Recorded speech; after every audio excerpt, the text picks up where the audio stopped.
నమస్తే, welcome to Suman TV. సాధారణంగా doctors అందరూ కూడా సజెస్ట్ చేస్తూ ఉంటారు. ఫిట్‌గా మీరు ఉండాలి అనంటే బాడీకి ఏదో ఒక యాక్టివిటీ ఉండాలి అని చెప్తూ ఉంటారు. యాక్టివిటీ అంటే అందరూ ఏమనుకుంటారంటే జనరల్‌గా కామన్‌గా ఒక వాకింగ్ చేస్తే సరిపోతుంది అని అనుకుంటారు. వాకింగే ఎక్కువ సేపు చేస్తే అయిపోతుంది. బాడీకి ఒక యాక్టివిటీ దొరుకుతుంది కదా అని అనుకుంటారు. నిజానికి ఎక్కువగా వాకింగ్ చేయటం వల్ల కూడా మోకాళ్ళ మీద బర్డెన్ పడే అవకాశం ఎంతవరకు ఉంటుంది? కీళ్ళు అరిగిపోయే అవకాశం ఎంతవరకు ఉంటుంది? ఈ విషయాలన్నీ అడిగి తెలుసుకుందాం. మనతో పాటు ఉన్నారు ఈపీఆన్ పెయిన్ మేనేజ్మెంట్ జూబ్లీ హిల్స్ నుంచి డాక్టర్ సుధీర్ ధారా గారు. Hello sir. హాయ్ అండి. సార్, వాకింగ్ జనరల్‌గా అందరూ యాక్టివిటీ అంటే ఎక్కువగా ఇష్టపడేది, చెయ్యగలిగేది వాకింగ్. రైట్. కొంచెం పెద్ద వయసు వాళ్ళైనా సరే వేరే యాక్టివిటీ మేము చేయలేం గదా! కాబట్టి వాకింగ్ చేస్తాము కాస్త ఎక్కువగా అని అనుకుంటారు. నిజానికి వాకింగ్ చేయటం వల్ల సమస్య ఉంటుందా? మోకాళ్ళ పైన దాని ఎఫెక్ట్ ఎంతవరకు ఉంటుంది? ఎంతసేపు చేయాలి వాకింగ్ అనేది? ఫస్ట్ ఆఫ్ ఆల్ వాకింగ్ ఎందుకు చేయాలి? బాడీ వాకింగ్ యాక్టివిటీ కోసం. యాక్టివ్ అంటే బాడీలో ఉన్నటువంటి అన్ని కీళ్ళకి కొంచెం ఫ్రీ అయిపోతాయి జాయింట్స్. యెస్. అవుతాయి వాకింగ్ వల్ల? ఫ్రీ అయితే ఏం లాభం? వీటన్నిటికీ ఆన్సర్ ఏంటంటే మెడికల్గా ఎవిడెన్స్ ఏంటి? వాకింగ్ చేయడం వల్ల మనము దీనికి డైరెక్ట్ ఇంత హెల్త్ బెనిఫిట్ ఉందని ఏ ఆర్టికల్స్ లేవు. స్టడీస్ ఉండాలి కదా. ఎవిడెన్స్ అంటే ఏంటి? రీసెర్చ్. ఎక్కడా లేవు. కానీ వాకింగ్ చేయొచ్చా? చేయాలి. కానీ వాకింగ్ని ఎలా కన్సిడర్ చేయాలా? వాకింగ్ని అమృతంలా కన్సిడర్ చేయకండి. ఈరోజు నేను కేబీఆర్ పార్క్లో అన్ని చాలా చాలా ఉన్నాయి. ఫ్యాట్ బర్న్ ఎందుకు అవ్వాలి? అంటే ఇప్పుడు 100 కేజీలోడు వాకింగ్ చేసేస్తే టపామని 80కి వచ్చేస్తాడా? లేదంటే 100 కేజీలోడు ఎన్ని సంవత్సరాలు వాకింగ్ చేస్తే 80 కేజీలకో 70 కేజీలకో వస్తాడు? దాని మీద ఏమీ రీసెర్చ్ లేదు. తిరుగుతూనే ఉంటారు లావుటున్నోళ్ళు. వాళ్ళు హెల్తీగా ఉన్నారు కాబట్టి ఎంత తిరిగినా ఏం కాదు వాళ్ళకి. ఫస్ట్ ఆఫ్ ఆల్ వాకింగ్ చెయ్యాలా వద్దా? చేస్తే ఎవరు చేయాలా? ఎంత చేయాలా? అది. ఇప్పుడు ఎగ్జాంపుల్ చెప్తాను. కేబీఆర్ పార్క్ ఉంది. కేబీఆర్ పార్కు ఒక రౌండ్ కొడితే 4 కిలోమీటర్లు. వాకింగ్ చేయడము మీరు అన్నట్టే. వాకింగ్ చేస్తే చాలా మనం హెల్తీగా ఉంటాము అన్న అపోహలోనే రోజుకు 500-600 మంది దాని చుట్టూ తిరుగుతూనే ఉంటారు. ఆ 400-500 మంది వాకింగ్ చెయ్యకపోయినా వాళ్ళ హెల్త్లు అట్లే ఉంటాయి. లేదు 400-500 మంది రోజు వాకింగ్ చేయడం ద్వారా వాళ్ళ హెల్త్లో ఏమి ఇంప్రూవ్మెంట్ అట్లనే ఉండవు. వాళ్ళ సైకలాజికల్ ఫీలింగ్ బాగుంటుందా? ఈరోజు మరి డాక్టర్స్ కూడా ఎందుకు సజెస్ట్ చేస్తారు? డాక్టర్స్ ఏమంటారు? ఓపిక లేక వాకింగ్ చేయంటారు. కానీ ఇప్పుడు వాకింగ్ ఎవరు చేయాలా? వాకింగ్ ఎందుకు చేయాలా? వాకింగ్ ఓవర్గా చేస్తే ఏమవుద్ది? వాకింగ్ ఎవరు చేయాలి అంటే నీ బాడీలో నొప్పిలు ఎక్కడా లేవు, మీరు చక్కగా ఉన్నారు, అన్నీ ఫ్రీగా ఉన్నాయి. వాకింగ్ ఒక 1/2 hour to 45 minutes everyday walking చేసి స్టాప్ చేయండి. ఏది? నార్మల్ వాకింగ్, పరిగెత్తి కాదు. ఇది ఏజ్ వైజ్ ఉంటుంది. మళ్ళీ 30-35 వాళ్ళు ఎలా చేయాలి, 40-45 వాళ్ళు ఎట్లా చేయాలా, 55-65 ఎట్లా చేయాలా, 70 వాళ్ళు వాకింగ్ చేయాలా లేదా, ఇవన్నిటికి కూడా గైడ్ లైన్స్ ఉన్నాయి. అవన్నీ పక్కన పెట్టేసేసి వాకింగ్ మనం చేయగలుగుతున్నాం కదా అని గంటలు వాక్ చేయడం వల్ల హాస్పిటల్కి అందరికీ చాలా బెనిఫిట్ జరుగుతుంది. ఎందుకు? ఆ మోకాళ్ళు అరిగిపోతాయి, ఆ యాంకిల్ జాయింట్స్ అరిగిపోతాయి, ఆ హిప్ జాయింట్స్ అరిగిపోతాయి, స్పైన్ ప్రాబ్లం వస్తుంది. అందరికి కాదు, కొంతమందికి. ఎందుకు? మీరు ఓవర్ యూజ్ చేస్తున్నారు బాడీని. ఇప్పుడు 4 కిలోమీటర్లు అన్నాను ఒకటి. ఇప్పుడు ఒక 60-70 years old నడుస్తుంటారు. వాక్ చేసినా మోకాళ్ళు అరిగిపోతాయి అని అంటున్నారు. కూర్చొని పని చేసినా అరిగిపోతాయి, అన్నిటికీ గైడ్ లైన్స్ ఉన్నాయి. ఇప్పుడు నేను అదే అంటున్నాను కదా, ఏజ్ వైజ్ 45-55 అమ్మా. 45-55 years వాళ్ళు జాబ్ చేసుకుంటుంటారు. ఆయన ఒక సిట్టింగ్ జాబ్ ఉన్నాడు. ఓకే, ఒక ఐటీ ఎంప్లాయో ఒక డాక్టరో. వాళ్ళు ఏం చేయాలా? Morning evening American heart association ప్రకారము వాళ్ళు ఇచ్చిన గైడ్లైన్స్ ప్రకారం 30-45 minutes minimum to moderate physical exercise. అంతే. మార్నింగ్, ఈవినింగ్ వీలైతే ఈవినింగ్ కూడా అందరికి వీలవుతుంది. అంతే. దీంట్లో కూడా క్లాజెస్ ఉన్నాయి. ఇప్పుడు ఈ ఫిజికల్ ఎక్సర్సైజ్ మోకాలు నొప్పి ఉన్నవాడు ఏం చేయాలి, షోల్డర్ పెయిన్ ఉన్నవాడు ఏం చేయాలి, బ్యాక్ పెయిన్ ఉన్నవాడు ఏం చేయాలి? మరి చేయాలి కదా వాళ్ళు కూడా. ఇది మీరు సైంటిఫిక్గా డాక్టర్ని అడగకుండా మోకాలు నొప్పి ఉన్నవాడు కూడా 1 గంట 45 నిమిషాలు లేదంటే ఈ మన కేబీఆర్ పార్క్లో 4 కిలోమీటర్స్ నడిస్తే మోకాలు నొప్పి కాస్త సివియర్ అయ్యి దానికి పెద్ద పెద్ద ఆపరేషన్కి వెళ్ళాల్సి వస్తుంది. ఎవరికి అంటే తెలియదు. ఇది ఓన్లీ ఒబేస్ గా ఉండే వాళ్ళలోనే ఎక్కువగా మనం చూస్తాం. ఆ వెయిట్ అంతా కూడా మోకాల మీద పడి ఎక్కువగా నడవటం వల్ల జరుగుతుందా ఎవరికైనా? ఎవరికైనా ఇప్పుడు లావుగా ఉన్న వాళ్ళకి ఎక్కువ నడిస్తే మోకాలు అరిగిపోవాలని రూల్ లేదు. ఎందుకంటే వాళ్ళ మోకాలు చాలా స్ట్రాంగ్ ఉందేమో, అంటే అరగాల్సిన టైం కంటే తొందరగానే అరుగుతుంది. అట్లా సన్నగా ఉన్న పేషెంట్స్లో సన్నగా ఉన్న మా వ్యక్తుల్లో మోకాలు అస్సలు అరగదని కూడా రూల్ లేదు. ఇప్పుడు సన్నగా ఉన్న వాళ్ళకి చాలామందికి మోకాళ్ళు తొందరగా 45-50 ఏళ్ళకి అరిగిపోతున్నాయి. సో ఇక్కడ గమనించాల్సిందంటే వాకింగ్ చేయాలి. ఎవరు చేయాలి, ఏ కండిషన్ ఉన్న వాళ్ళు ఎంత చేయాలి, ఇవన్నీ డాక్టర్ని అడిగి తెలుసుకోవాలి. పిచ్చిగా ఫ్రీగా వస్తుందని వాకింగ్ చేస్తూ ఉన్నాం అనుకోండి, 10 సంవత్సరాల వరకు మీ మోకాలు తట్టుకోగలిగేది 3 సంవత్సరాలుగా అరిగిపోతుంది. 3 సంవత్సరాలకి ట్రీట్మెంట్కి పోవాల్సి వస్తుంది. సో వాకింగ్ వల్ల మేజర్గా అఫెక్ట్ అయ్యేది మోకాలే. ఎందుకంటే బరువు అంతా దాని మీద పడుతుంది. మనం ఏంటో సైకలాజికల్గా ఒక మిత్లో ఉంటాం, అపోహలో. ఏంటి నేను వాకింగ్ చేస్తే మోకాలు ఇంకా స్ట్రెంగ్త్ అవుతుంది. కొంతమంది డాక్టర్లు ఏం చెప్తారంటే ఆల్రెడీ మోకాలు నొప్పి ఉన్నవాడిని వాకింగ్ చేయమంటారు.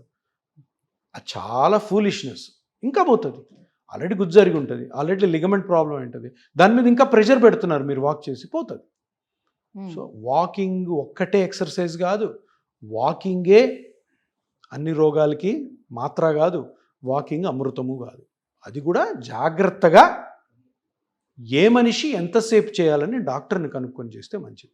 పిచ్చి పిచ్చిగా వాకింగ్ చేయడం వల్ల మోకాలు వాకింగ్ బయట చేసేటప్పుడు కూడా కొంతమంది చెప్తారు ఆ ఫ్లాట్ సర్ఫేస్ మీద చేయొద్దని, ఇంకొంతమంది అంటారు అన్ఈవెన్ సర్ఫేస్ మీద చేయొద్దని. అసలు ఏం చేయాలి? హార్డ్ సర్ఫేస్ మీద వాక్ చేస్తే, సిమెంట్ ఫ్లోర్ మీద వాక్ చేస్తే మీకు షాక్ అబ్జార్బింగ్ ఉండదు కాబట్టి ఇంకా ఎక్కువ ఫాస్ట్గా పోతాయి. కొద్దిగా గ్రాస్ ఉన్న దగ్గర, గ్రౌండ్లో మంచి ఫుట్వేర్, అంటే కొంచెం కుషన్ ఉన్న ఫుట్వేర్, షూ, మామూలుగా చొప్పులతో నడిస్తే హార్డ్గా ఉంటాయి కదా, అప్పుడు ఏమవుతుందంటే మెకానికల్ ఇష్యూ, ప్రెషర్ ఎక్కువ పడుతుంది. ఆ ప్రెషర్ ఏమో యాంకిల్కి ట్రాన్స్మిట్ అవుతుంది, యాంకిల్ నుంచి నీకి ట్రాన్స్మిట్ అవుద్ది, నీ అరుగుతుంది, యాంకిల్ కూడా అరగవచ్చు. సో కొంచెం కుషన్ ఉన్న దాంట్లో మితంగా వాకింగ్. మళ్ళీ ఇక్కడ కూడా టైం ఉంది. ఊరికే గంటలు పని లేదని చెప్పి, లేదా ఇంకొక గంట నడిస్తే నేను ఇంకో 10 సంవత్సరాలు బతుకుతాను అన్న అపోహలు మటుకు ఉండకండి. దానికి దీనికి సంబంధమే లేదు. వాకింగ్ చేసేవాళ్ళు డాక్టర్ గారిని వాళ్ళ ప్రిస్క్రిప్షన్ తీసుకొని, సార్ ఎంతసేపు నేను వాక్ చేయాలి, నాకు ఈ ప్రాబ్లం తెలుసుకుంటే మంచిగా ఉంటారు. అనవసరంగా మీ మోకాళ్ళు అరిగిపోవు. Right sir. సో మరి మోకాల నొప్పులకి చాలా ఫేమస్ మన దగ్గర ట్రీట్మెంట్ పిఆర్పి. సో పిఆర్పి అనేది కేవలం మోకాళ్ళలో అరిపినటువంటి గుజ్జుకు మాత్రమేనా? అసలు దేనికి చేసుకోవచ్చు పిఆర్పి అనేది? ఇప్పుడు అదే మనం ఇప్పుడు వాకింగ్ చేస్తుంటాం. మనం వాకింగ్ చేస్తుంటే కొంతమంది యంగ్స్టర్స్లో వాళ్ళు కొంచెం ఫాస్ట్గా పరిగెత్తడం చేస్తారు కదా, లిగమెంట్ ఇంజురీస్ అవుతాయి. వాళ్ళలో గుజ్జు అరగదు. గుజ్జు అన్నదంతా 45 తర్వాత, 30-35లో ఏదో పరిగెత్తుంటారు, ట్విస్ట్ అవుతుంది, పడతారు. అబ్నార్మల్ షూ వాడడం వల్ల నీ జాయింట్ పెయిన్ స్టార్ట్ అవుతుంది. వచ్చి అంటారు, సార్ నేను రోజు జాగింగ్ చేస్తాను 45 మినిట్స్, అయినా కానీ ఎందుకు నొప్పి వచ్చింది సార్ నాకు?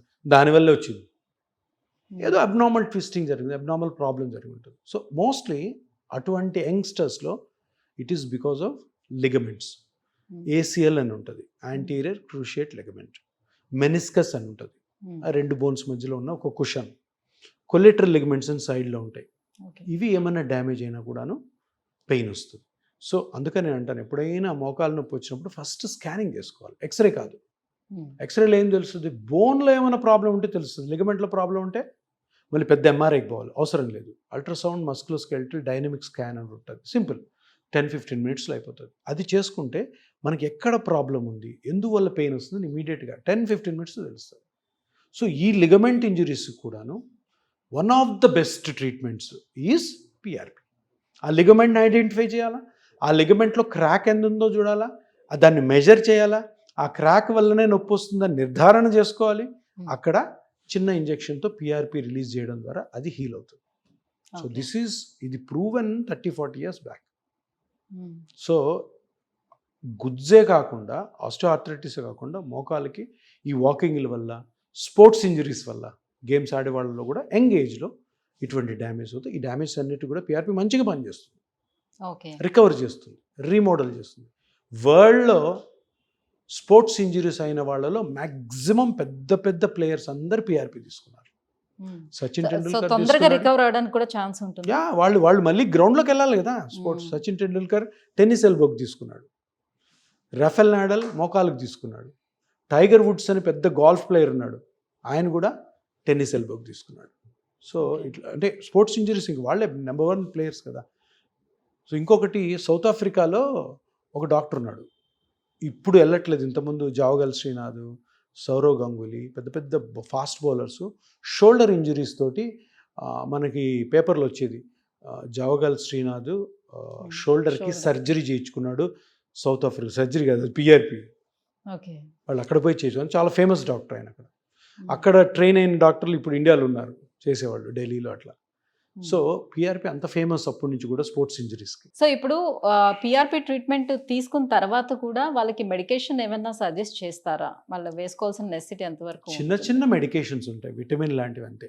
మ్మ్. అంతేగాని అంటే బేసికలీ ఈ లిగమెంట్ ఇంజరీస్కి, మెనిస్కస్ ఇంజరీస్కి, ఏసిఎల్ ఇంజరీస్కి, గుజ్జు అరిగిపోయిన దానికి మెడికేషన్స్ ఏమి పని చేయవు.